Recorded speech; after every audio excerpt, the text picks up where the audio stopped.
The word we use, Lent, in English is actually an Old English word which derives from the word for spring in Old English. And I don't know exactly, I'm not an etymologist, but that's what I'm told, because the ecclesiastical Latin term for the season of Lent is quadragesima, which is merely the word for 40 days. So it's the season of the 40 days. And that, that's why, for example, the hymn, these 40 days of Lent and so on, because that's an old Latin hymn. And that's what the word was quadragesima, and so we've translated it into the 40 days of Lent. And actually this coming Sunday, would have, while it is formally the last Sunday of Lenten season, because the Sunday following is Palm Sunday or Passion Sunday, the first Sunday of Holy Week. In the old liturgical calendar, this coming Sunday, what we call now the fifth Sunday of Lent, was actually the first Sunday of Passiontide.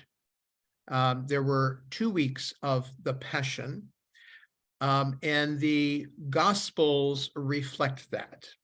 And so that's sort of the context of our study today, is going to be looking at the Gospel for this coming Sunday, which is the raising of Lazarus, and is in the reconstruction of the lectionary.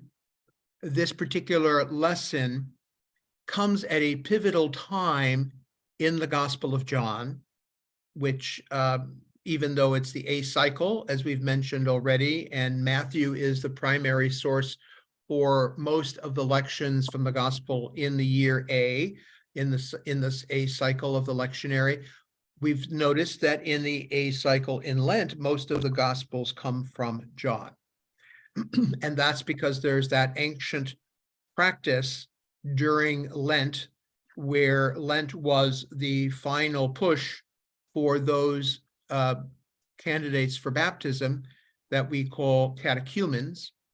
And so the real story of Lent for these folks was a recapitulation of the story of Jesus, in terms of the suffering and death of Jesus in what we would call the Paschal mystery. So the lead up to the cross, the crucifixion of Jesus, the death of Jesus, and of course, the triumph of Jesus at Easter, or the Feast of the Resurrection. So what we get to, this coming Sunday, actually, when they redid the lectionary, they left off a crucial point, which is a verse which kind of colors this lesson a bit. And I just want to bring that to our attention, because it does make a difference for us in terms of our liturgical context. So while it is omitted in the current lectionary, the importance of this gospel relative to the mystery that we celebrate at this time of year is that this story of the raising of Lazarus from the dead, in the larger context of the story of John's gospel relative to this Paschal mystery, this is the final straw for those who are uncomfortable with the message that Jesus is bringing. This is the final straw that finally turns the religious authorities of Jesus' day against him, and gets them finally to begin the final plot to get rid of him. And so at the very end, there is the lection stops before that verse, and basically it is a verse that basically says this was the last straw. And so from thenceforward, the Pharisees and so on began their plot to rid themselves of this petulant rabbi. It's sort of like that alleged, it's, there's no historical record to quote it accurately. We don't know if it was even uttered, but that famous line from Henry II, will no one rid me of this meddlesome priest, when then allegedly the earls went and took that as a command to go murder Becket. It's that kind of thing, that this was the bridge too far, and Jesus went and raised this man from the dead, and that all of these people began to see this rabbi as, they began to see this as the final witness, the final great sign that he commits, that puts him in that category where obviously people are going to begin to believe everything he says. And so they are seeing the ultimate threat to their authority, to their established order.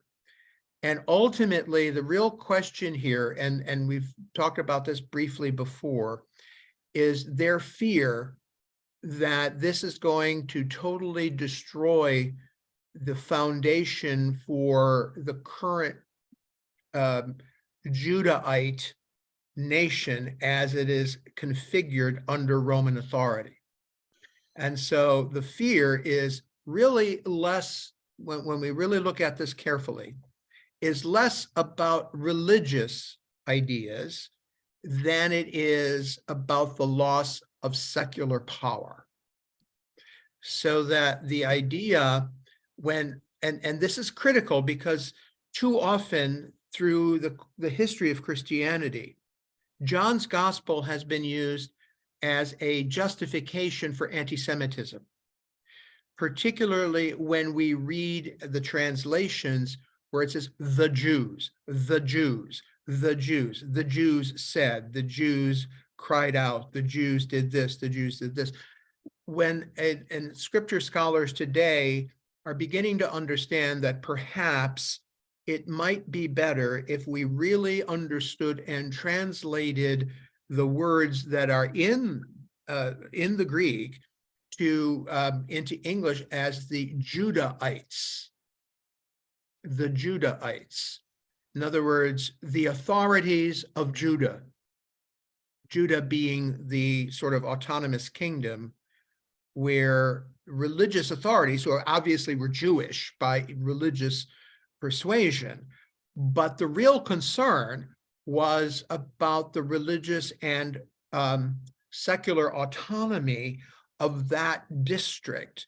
So that, for example, and I mean, obviously religion was tied up with it because of the capacity to worship as they did under the Torah, so that they still had the temple, they still had the religious freedom, which most ethno-religious groups enjoyed under the religious empire.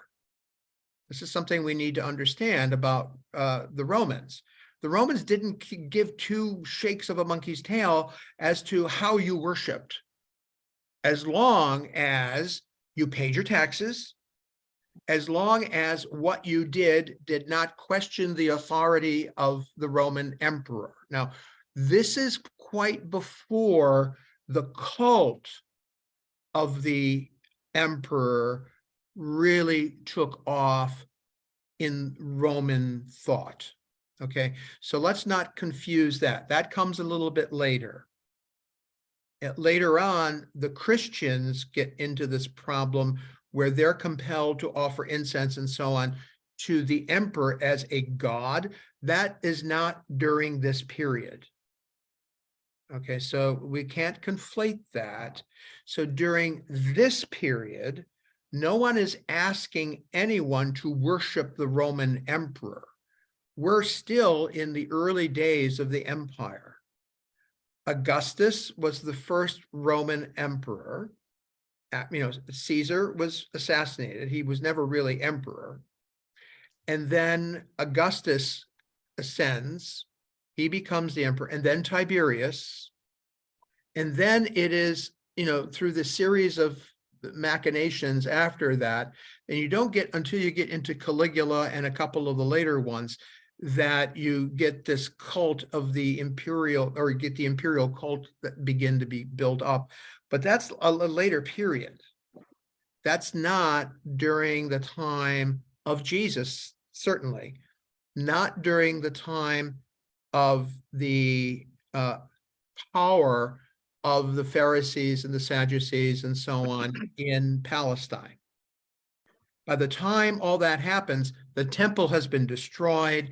They've lost their power in Palestine for very different reasons. It's because they had constant insurrections, because there was this constant foment of trying to throw off the Romans as imperial powers over them. They wanted total independence.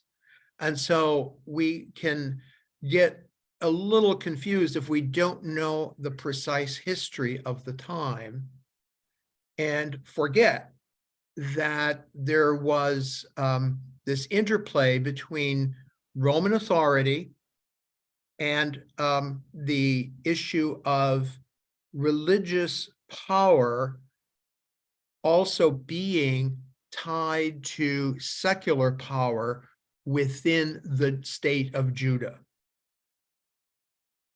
Is that clear as mud? So for example, then we hit the trial of, next week, when we start talking about the passion and so on, you get the trial of Jesus. And so, they're handing him back and forth between these various powers. And none of that makes sense until you realize that there's really nobody fully in charge.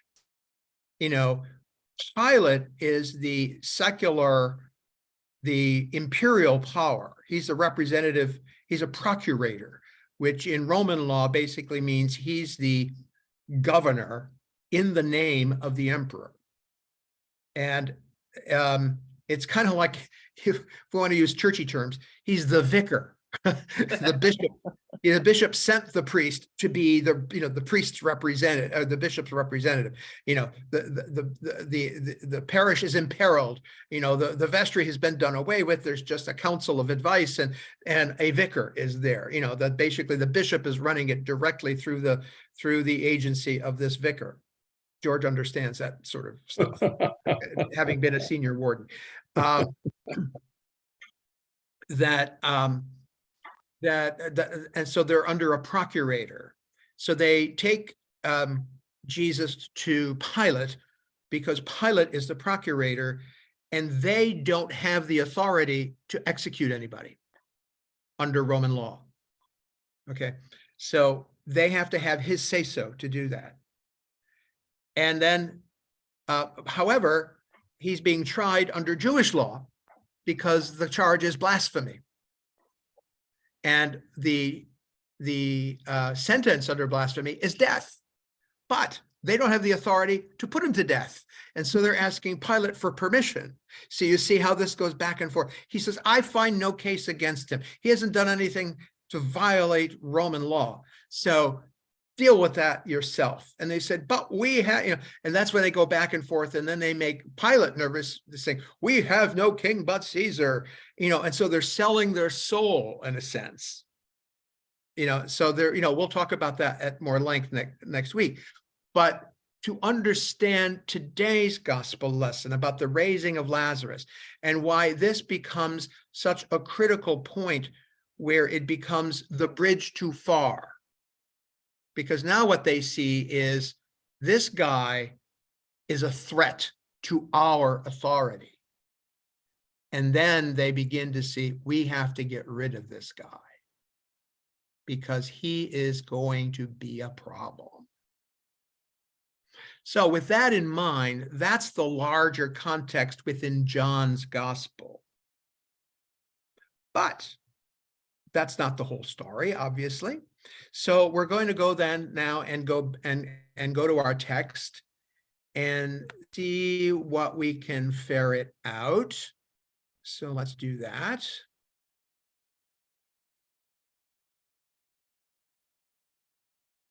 Okay, let's go to our website and we're going to go and find the lessons.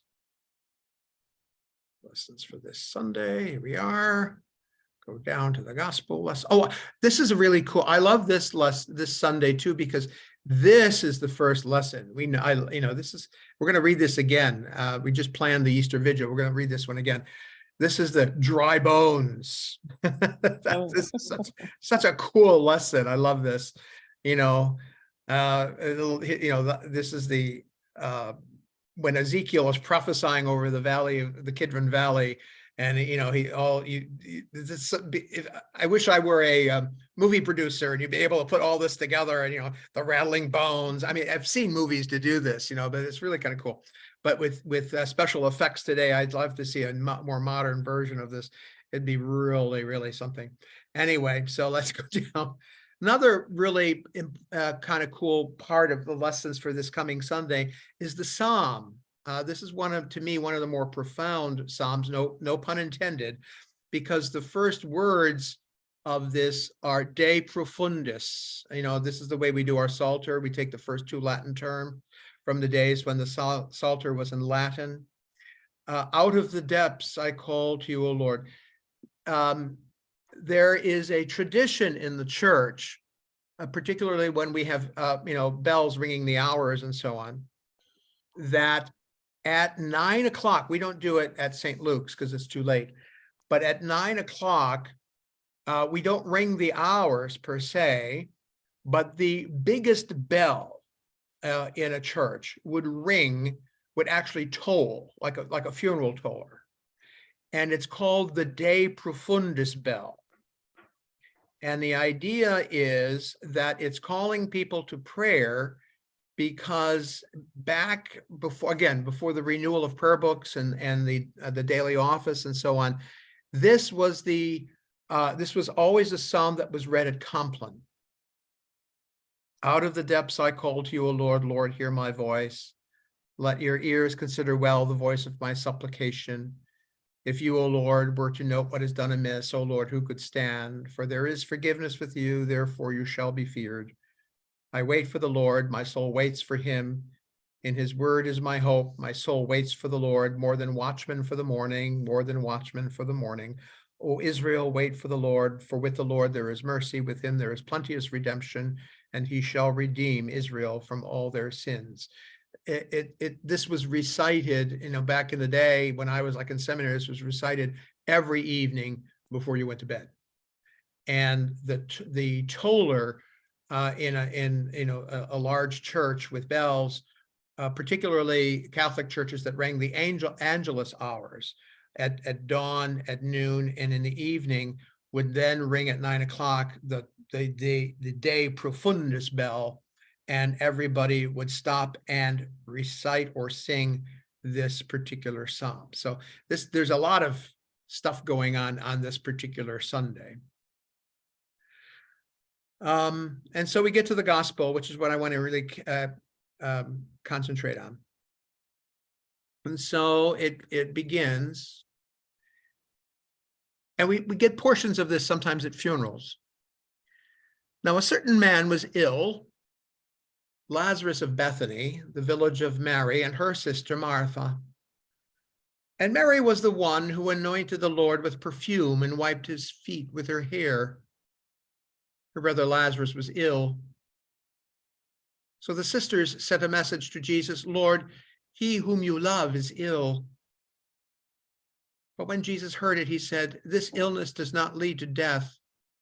Rather, it is for God's glory, so that the Son of God may be glorified through it. And accordingly, though Jesus loved Martha and her sister and Lazarus, after having heard that Lazarus was ill, he stayed 2 days longer in the place where he was. Then after this, he said to the disciples, let us go to Judea again. And the disciples said to him, Rabbi, the Jews were just now trying to stone you, and are you going there again? And Jesus answered them, are there not 12 hours of daylight? Those who walk during the day do not stumble because they see the light of this world.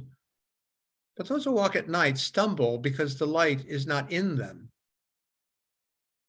After saying this, he told them, our friend Lazarus has fallen asleep, but I'm going there to awaken him.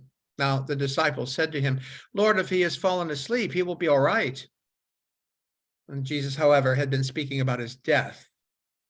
But they thought he was merely referring to sleep. Then Jesus told them plainly, Lazarus is dead. Now, for your sake, I am glad I was not there, so that you may believe. But let us go to him now. Thomas, who is called the twin, said to his fellow disciples, then let us go also, that we may die with him. And when Jesus arrived, he found that Lazarus was already in the tomb for 4 days. Now Bethany was near Jerusalem, some 2 miles away, and many of the Jews had come to Martha and Mary to console them about their brother. And when Martha heard that Jesus was coming, she went and met him, while Mary stayed at home. Martha said to Jesus, Lord, if you had been here, my brother would not have died. But even now I know that God will give you whatever you ask of him. Jesus said to her, your brother will rise again. Martha said to him, I know that he will rise again in the resurrection on the last day. And then Jesus said to her, I am the resurrection and the life. Those who believe in me, even though they die, will live. And everyone who lives and believes in me will never die. Do you believe this? She said to him, yes, Lord, I believe that you are the Messiah, the Son of God, the one coming into the world. And when she had said this, she went back and called her sister Mary and told her privately, the teacher is here and is calling for you. And when she heard it, she got up quickly and went to him. Now Jesus had not yet come to the village, but was still at the place where Martha had met him.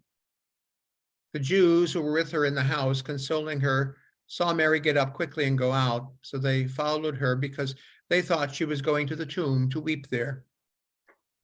When Mary came where Jesus was and saw him, she knelt at his feet and said to him, Lord, if you had been here, my brother would not have died. When Jesus saw her weeping and the Jews who came with her also weeping, he was greatly disturbed in spirit and deeply moved. And he said, where have you laid him? And they said to him, Lord, come and see. Jesus began to weep.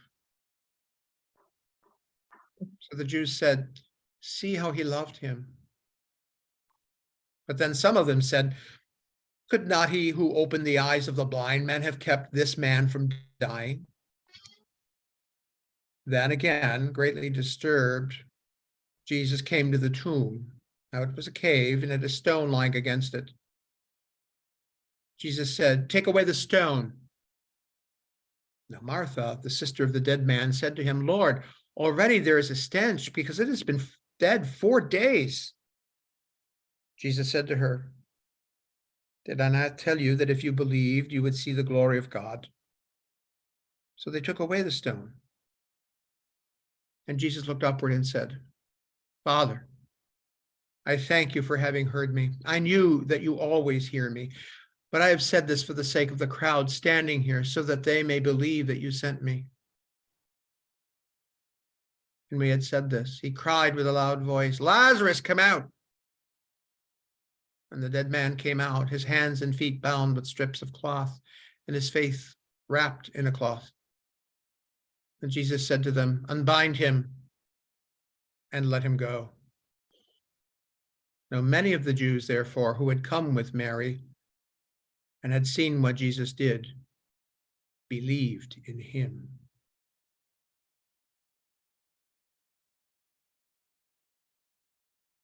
Here ends the lesson.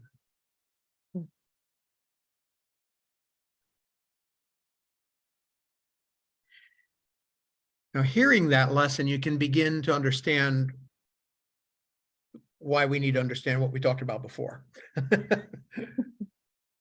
Even that last line, many of the Jews who had come began to believe in him, having seen this. I mean,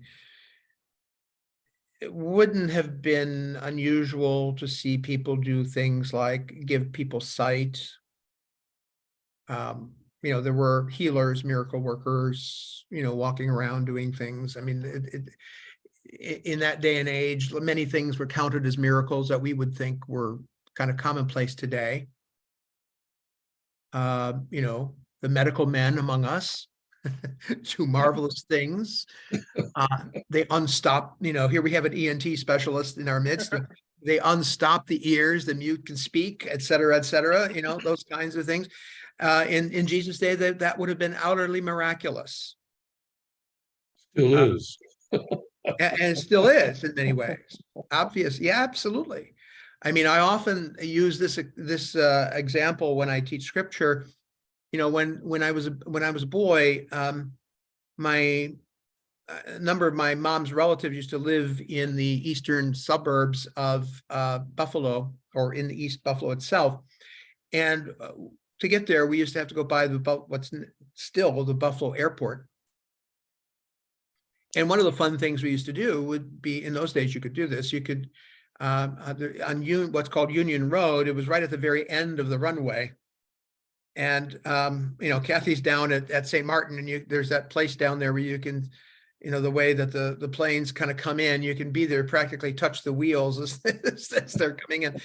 And to me, to this day, you know, when you really, this is true for me now, even like we have our house, Ken and I have this house down at near Rehoboth. When you're going by Dover Air Force Base and you see these massive C-130s, knowing that they're loaded down with tanks and armored, you know, Bradley armored carriers and all that stuff, and that they can actually get up into the air. You realize, to me, that is, oh my Lord. Now that's a miracle, right? Is that a photo bomb or what? that those massive things can go up into the air. Of course, we know that it's, you know, it's understanding the science, engineering, all this kind of stuff. That, Okay, nobody is. but the fact that that these things move up and get into the air and move through the air and get someplace and all that stuff is sheer, to me, I mean, from a layman's point of view, totally miraculous.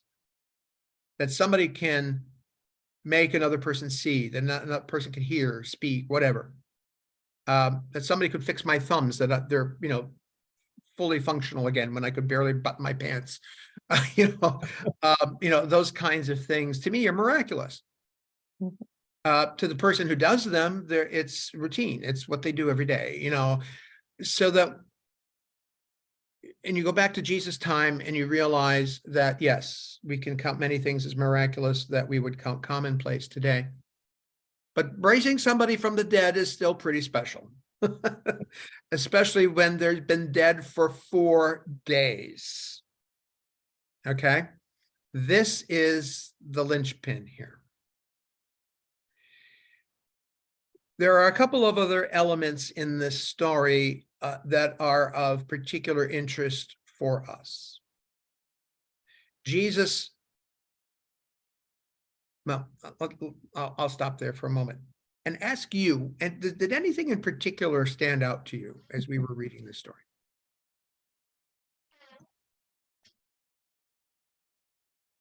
Well, he's been warned and warned that his friend is dying. And yet he holds back. Yeah. And he holds back. Mm-hmm. And finally, when word comes that his friend is now dead, then it's time for him to move. Because when he moves this time, it will be so that people will have to believe what their eyes will see. He's cured lots of people of their illnesses and of their demons, but this is different. Mm-hmm. This man didn't just recently pass out. He's been in that tomb for 4 days. Mm-hmm. There's no doubt. The stink is enough to convince anybody. Mm-hmm. Mm-hmm. And the guy walks out, right, under his own power. There is no doubt. Yeah. There is no doubt. He weeps like I mean, it's his I mean, he is devastated by the fact that Lazarus has died. I mean, he weeps. He Yes. weeps. And, it kind of glosses by because the language is short, it's terse, it's, to the point. Jesus was deeply disturbed, it says, and Jesus wept. But when we read the Greek again, the profundity of the language is the disturb is from the depths of one's being. Again, going back to that psalm, de profundis, from the depths of one's being, we might say from our bowels. Mhm. So it's the kind of, it's grief, it's deep grief when we have lost someone and we just want to cry out and wail. It's that kind of emotive grief. Like the Messiah's bass solo out of the depths, Yes, that it Yeah. just rocks it, just kind of. right. It's that's why, and so much so that's why in John, in the narrative, it says, it was so profound, it caused the crowd to remark, see how much he loves the man. Yeah, yeah. Yeah. So, and this is an interesting point for us to make, because this is at once the human dimension of Jesus, Mhm. but it's also, again, this is John's gospel, so John's gospel never separates the human from the divine. Jesus is the word, the logos. And in no other religion do you get this notion that a God has this kind of emotion in terms of the empathy and sympathy relative to the loss of a creature. We always get the notion that the gods are always above and beyond. I mean, just think of the whole monarchy thing. The stiff upper lip, the, show no emotion, always be above it all, all that kind of thing. That, grief and so on is to be a private affair. Even love, tenderness, all that, also always out of view of, because the monarchy is something that is mystical, mythical, not to be quote unquote tainted by humanity, that it's godlike. And that's been the conflict in Great Britain over the last century. Where's the balance of that? That's what happens in the Roman Empire eventually with the cult of the emperor and all that. But the issue then becomes that our incarnational theology is actually the opposite. It says that our God knows the depths of everything about us, including our most profound emotions. And that one of the reasons this is such a key story for us in terms of the narratives of the gospel is it shows that when, for example, we are in that state, when we lose someone and we are in that state of grief, that God is right there with us. God understands it because God has felt it. Jesus felt it. And Jesus, we can never separate the humanity of Jesus from the divinity of Jesus. And so to be fancy and theological about it, hypostatic union, the union of the God and the human never can be separated. So one of the unique aspects of Christian religion is the fact that what we count as the divine means that it is inextricably bound up with its creation, that the creator is inextricably bound up with the created. So what the created feels, experiences, the creator is doing the same. It's not pantheism, that's a different thing. So that we have this mysterious sort of tie between that which is transcendent and that which is immanent. And the nexus point is Jesus.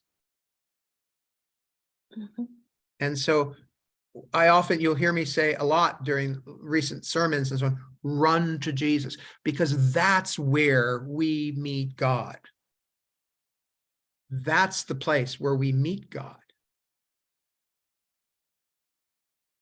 Ultimately, when we doubt whether God can understand us, the place we can be sure that God does is when we know the life of Jesus. Because when we know that Jesus experienced what we are now experiencing, whether it's, in the coming days when we meditate on the passion and death, the betrayal, the loss, the suffering, the pain, and so on, all of that piece of our life, Jesus experienced it, even to the point, as St. Paul says so eloquently, to the point of death on a cross. So from the pangs of birth to the pangs of death, Jesus has done it, experienced it, knows it intimately. And so the God that created us experienced it, knows it intimately. So there's nothing that God does not know about us. Yeah. Bill's getting a couple chairs and we're about halfway now. I'm gonna Okay. get away from this bus. Yeah. I think you're muted. So when we're going forward then with this particular story, anything else that stands out to you? Those are very important points, by the way. Very important. What about Martha and Mary? They're true to form, aren't they? Yeah, Martha's staying at home and Mary's out running around. No, the other way around. Oh, the other way around, yeah. Okay, well, I'm Martha, on vacation, my brain is kind of scrambled right now. Now. and Martha's blaming Jesus for, Well, both of them are actually. Yeah, Yeah, They both say it. Lord, if you had been here, my brother would never have died. yeah, that's right. Like, why? They don't quite know that he wasn't there on purpose. Mhm. Also note when he does say this to the disciples, what does he say? This is happening and I'm doing this. Why? It's Sorry. it's not the time, it's not, it's for your sake. that's right. No, yeah, it is, but there's a higher purpose yet.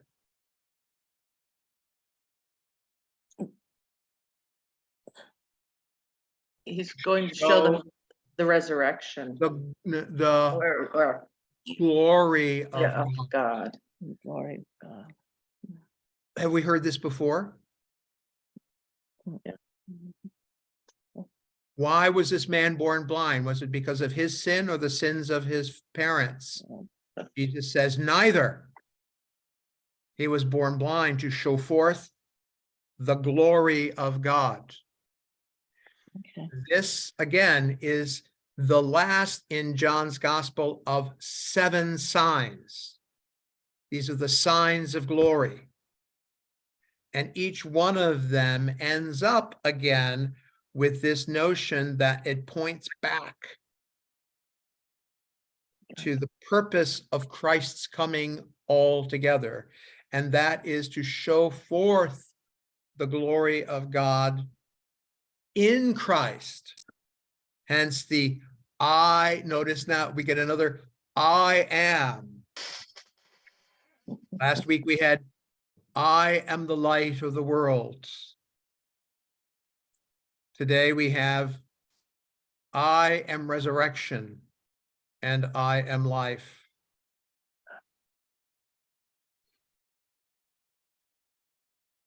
Notice, two, today we have a text that says, so that they can see.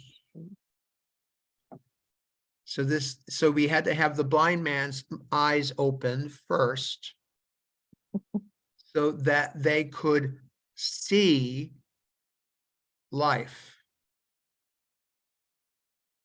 So when we read John's gospel, we begin to see, first you have to be able to breathe the Spirit.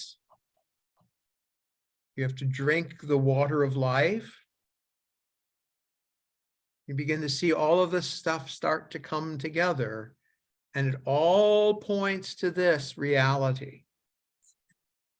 And this is the last of the signs.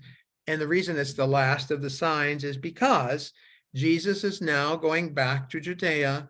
And what does Thomas say? All right, well, if he's going to insist on doing this, let's go with him. And we might as well, we've been this far with him, we might as well go and, face the music. Yeah. We'll go die with him. Because there ain't no hiding. If they come after him now, they'll come after us. So let's just go out in a blaze of glory, in one sense.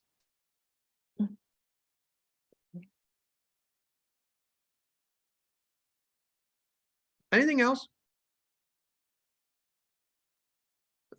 This is a fascinating reading. Yeah. This had to be the most convincing thing he has ever done in his life. And so that there isn't anything more that he can do to show what he can do. Yeah, he's done. Yep. What else can That's he it. do? Water into wine, Kid stuff. casting demons out, doing all these marvelous works, the great signs, feeding 5,000 people on the side of a hill. You can't, now what about Lazarus?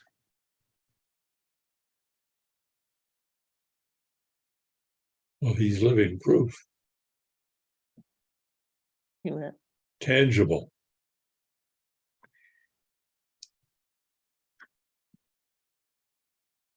What's the difference? Well, you can touch him.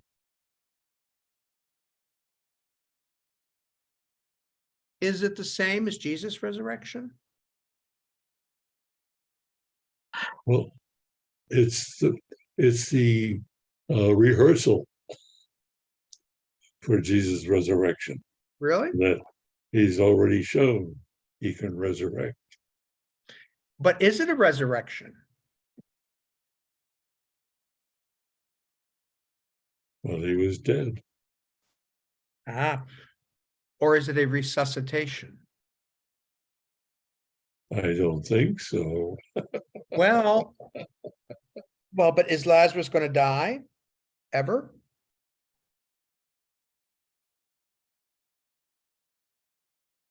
Yeah, he will die again.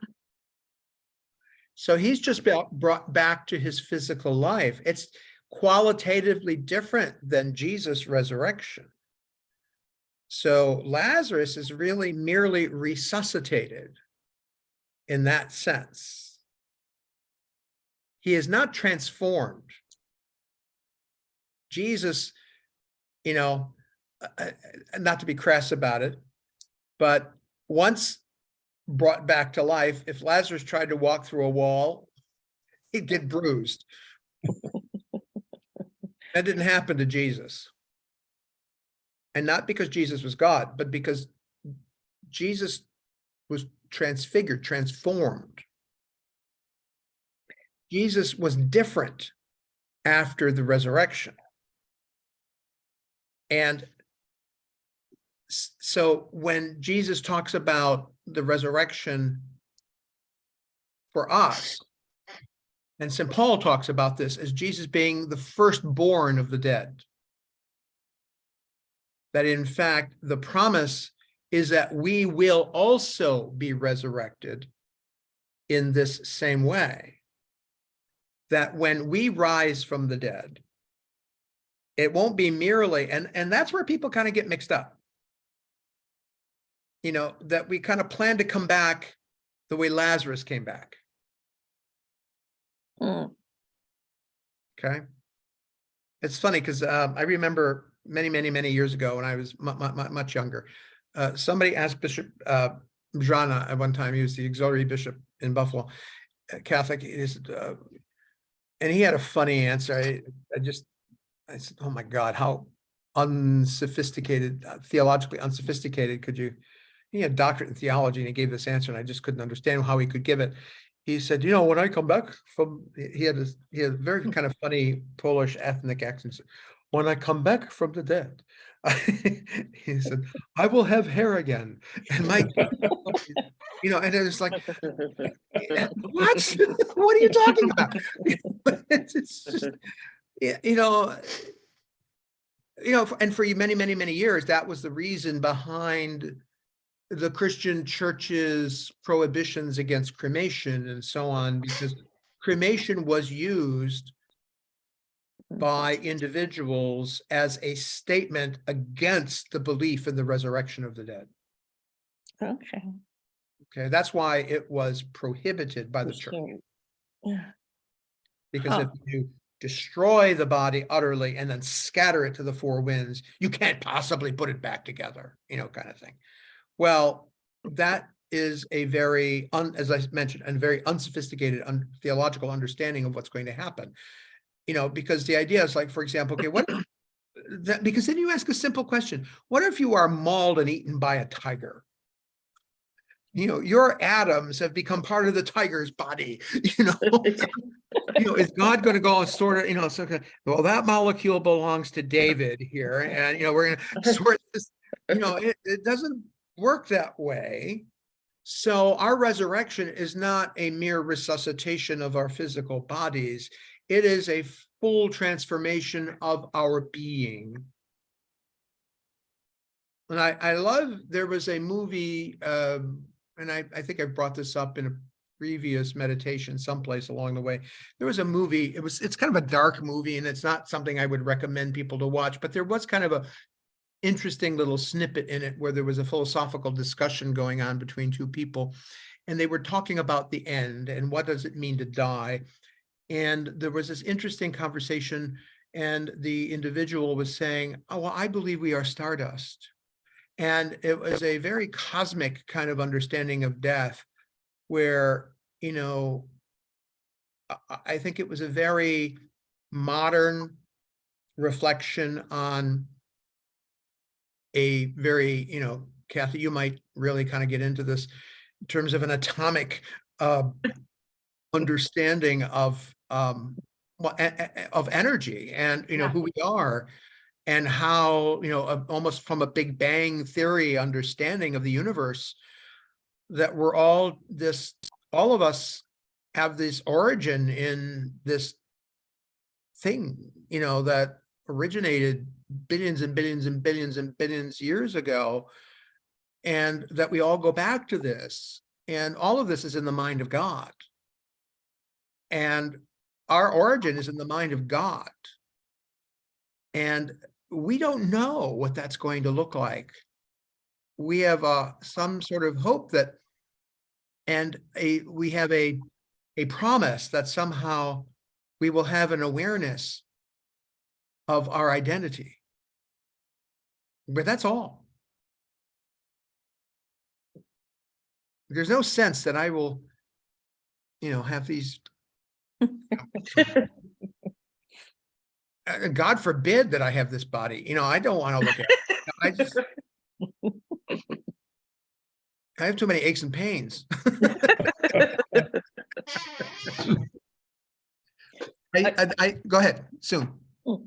I wanted to just go back to the question about Lazarus dying, and it's so I mean, we believe that on the third day Christ rose. Lazarus is dead for 4 days. So that's a different kind of dead, it seems to me. I mean, something was supposed to happen on that third day, maybe, if Lazarus was dead the way Jesus was going to die. It was interesting. It's interesting you say that, because that same thought occurred to me as I was reading the lesson. And it's the first time it occurred to me. This is 4 days. Yeah. You know, Yeah. it's just, I must have we're gonna picked it make for some sure. reason. Yeah, and George pointed it out, because he's dead, you know, we're gonna make sure Yeah. he's dead. After Because 3 days, that they'd has probably be pretty often- dead. That's often been one of the criticisms, that, Jesus was never really dead. He was just sort of, in suspended animation, and he kind of woke up, and all that kind of stuff, which is a lot of nonsense. I mean, if you've ever been hanged on a cross, the bled as much as he bled, and all of that sort of stuff, beat up the way he was beat up, and you sat in a tomb for 3 days. It's not going to happen. But you're not just going to wake up. But the reality is that the point being well taken, that the idea is, yes, it stinks. I mean, this is Palestine, and it's an above ground tomb. It's not like you're in the cool of the earth. And it's a rough hewn tomb, which is a little cooler than being in the hot sun, to be sure. But also, there's something about the way it's all done at the end that I think is kind of interesting. The command. There are 2 commands issued by Jesus. Lazarus, come forth. Yeah.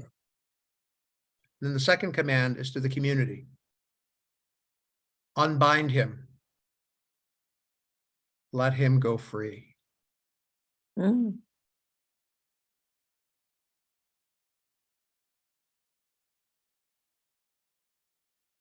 I've often used that in a funeral sermon. Sometimes we hold on to the dead. Wow. Interesting thing. We want to keep them dead.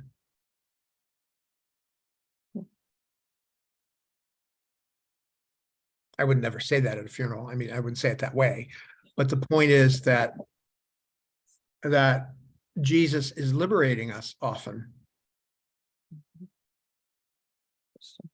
by calling us forth, sometimes from the grave, sometimes not, but always calling us and always liberating us. Daily process. Kathy, what? I'm sorry, I didn't hear you. It's a daily, I mean, it's a process. It happens to each of us. It's a constant process because we are always slipping and backsliding. Yeah. And also the Lord sometimes changes his plan, wants us to change our plans for what he thinks we should be doing. And we need to be unbound. Yes, we do, because it's hard to let go of the old ways, because as being good old Dutchmen that we are, that's the way we always used to do it. Yes, we've always done it that way here. 7 Yeah. deadly words. The other thing is, that it's the community that unbinds them. Yeah. We can't unbind ourselves. It'd have to be brave to do that. I mean, that would be, they'd have to believe what they're seeing. Uh-huh. The first one to step forward. Wow. And who would want yeah, exactly. Who would want to be the first one to take the Yeah. the linen shield off the face? Yeah. After 4 days in the tomb. Yeah. That could be pretty. Gruesome. So Yeah. that's a whole act of faith to do that. Wow. Yeah. It could be pretty ugly. Mhm. Notice Jesus doesn't do it. Mm. He tells them to Ye- do it. Yeah. He doesn't tell Mary and Martha to do it. Mm, He tells the bystanders to do it. right. Take away the stone. Martha or Mary can't take away the stone.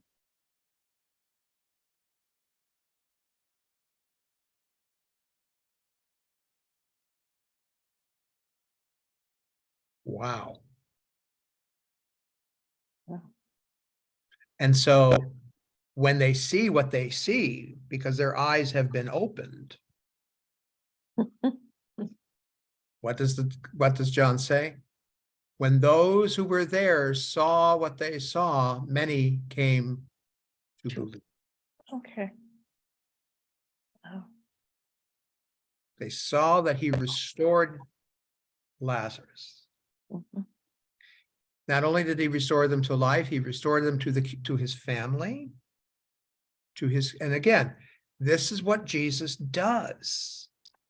Jesus restores to one's family, to the community,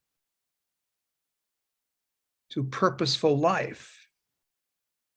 He did that to the blind man. He did that to the leper. He did that to the Samaritan woman. He did that, over and over and over again. This is the work of the kingdom. And this is what the Pharisees didn't like. Taking the people at the margin and bringing them in. Because their job was to sort out who's in and who's out. And if your job is simply to keep bringing people in,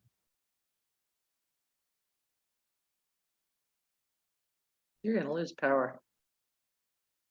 yeah, you're going to lose power, but also that's a big job. Yeah, well, yeah, yes, it is, yes. You know, But it was to the Sadducees' advantage to keep power to themselves. and keep people out. Yeah. Yeah, And I've often said that to church people, because everybody wants more fannies in the pew. Everybody wants it. And I often say, be careful what you pray for. And they look at me like, well, why wouldn't you want more people in the church, Father? And I said, think about it. Yeah. What you want is more people like you. Yeah. When they're not like you, meaning they can't fill that pledge envelope like you do. What you want is someone to help you pay the bills.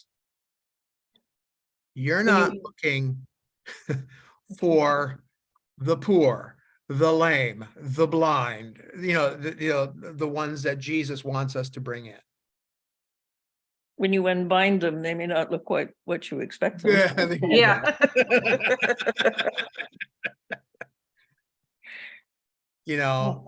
And because then I remember having this conversation at St. Mark's.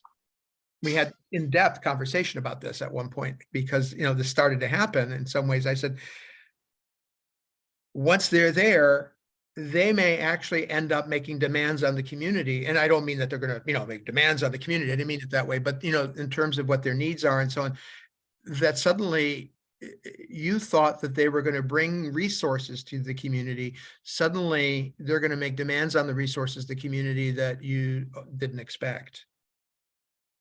But isn't that why we're there? And they came to realize that, they came to understand that. They said, well, but we're still in. And that's what we need to hear.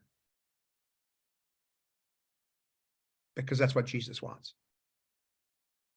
When a church starts to say, well, then we'll think about this again. That's when I say, okay, I resign. Because now you're being the Pharisees and the Sadducees and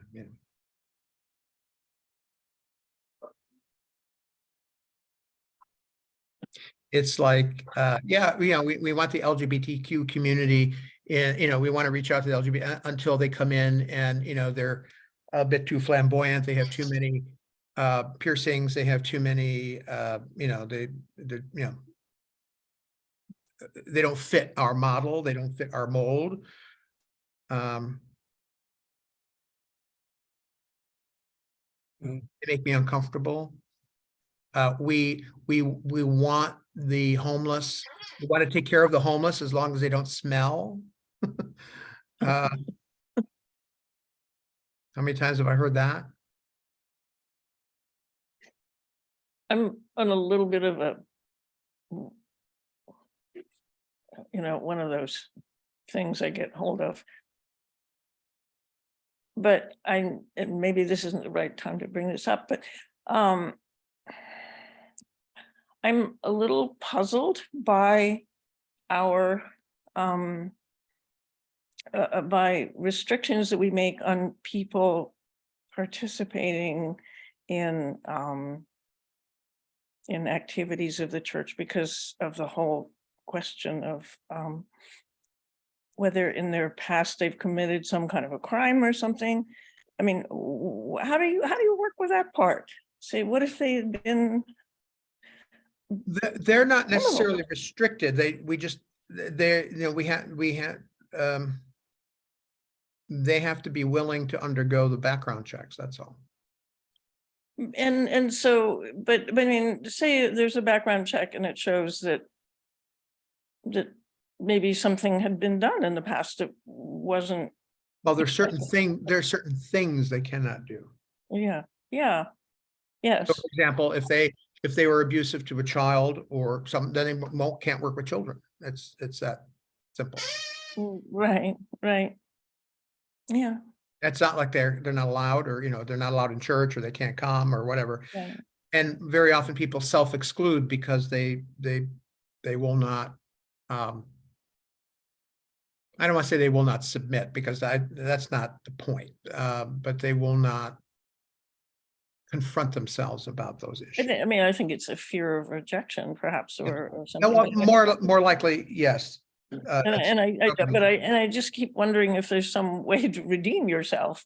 Well, regrettably, the problem is there's a balancing act between protecting the innocent and protecting those who are could be placed in harm's way. It's like, say somebody is a convicted embezzler. Do you make them the treasurer of the church? Understands money. But they certainly can, take care of the grounds or something. I don't have a problem with that. But you don't give them a credit card. And yet, I mean, it seems to me that we're nobody gets it, that sometimes people don't get a second chance. I agree. Oh, I agree. Yeah. And that's the point of the church. The church is supposed to be the place of that. Yeah. It's a place of redemption. It's a place of, reintegration, and so on. But it needs to be done carefully, and it needs to be done within reasonable and careful ways, which are respectful of the individual who's in question, but also respectful of the community itself and those who might be vulnerable within that community, because you have people on both sides. I hear that, yeah, but prison ministries and so forth. I mean, I guess I don't know just how that works, or what. Yeah. Where that's supposed to be. But we don't do that. So, well, we do in a sense. Mother Mary goes to the Lancaster Women's Prison on a regular basis. Oh, she okay. goes with Stacy Catagano, who's a vocational deacon from Central PA, chaplain at the Lancaster Women's Prison. Okay. Yep. Cool. Yeah, and I wish we would do more of that. Actually, I'm going to ask. Stacy has a wonderful thing, and when I come back from sabbatical, we're going to work on some of this. She actually has this life-size, it's kind of like going to, I don't want to make any genuine comparison, but it's kind of like going to the Holocaust Museum in some ways. It's a life-size cell of the way people actually have to live when they're in prison. And she sets this up as a show and tell kind of thing, where people can actually have an experience of like being in the space where people have to live. Mhm, mhm, And most people think, we coddle prisoners. We do not. yeah. We do not coddle prisoners.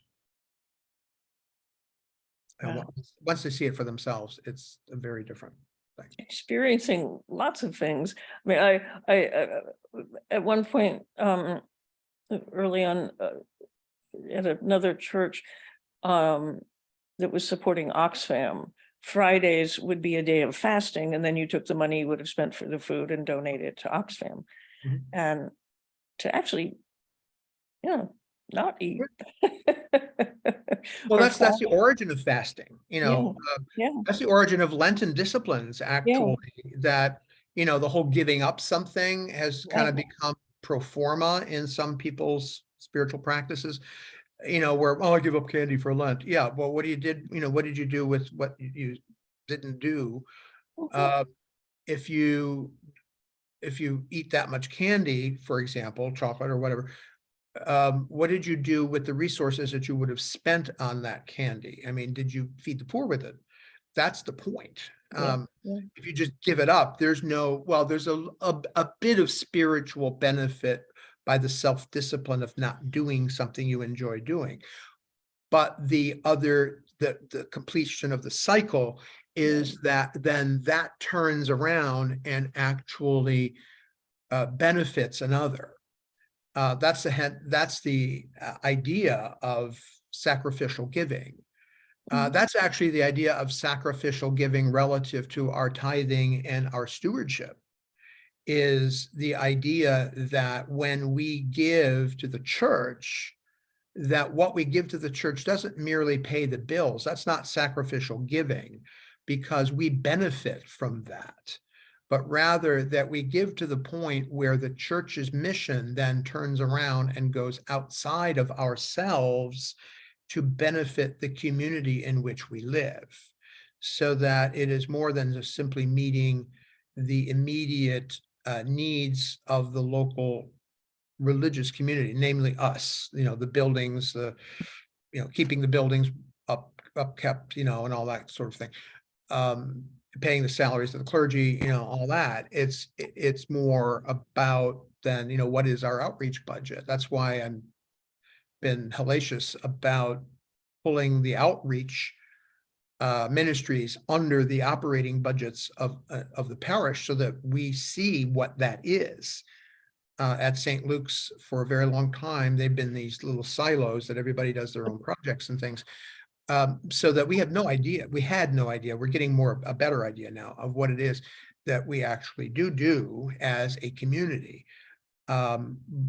But for a long time, we didn't. And there was no sense of how the community supported that dimension of our mission and ministry.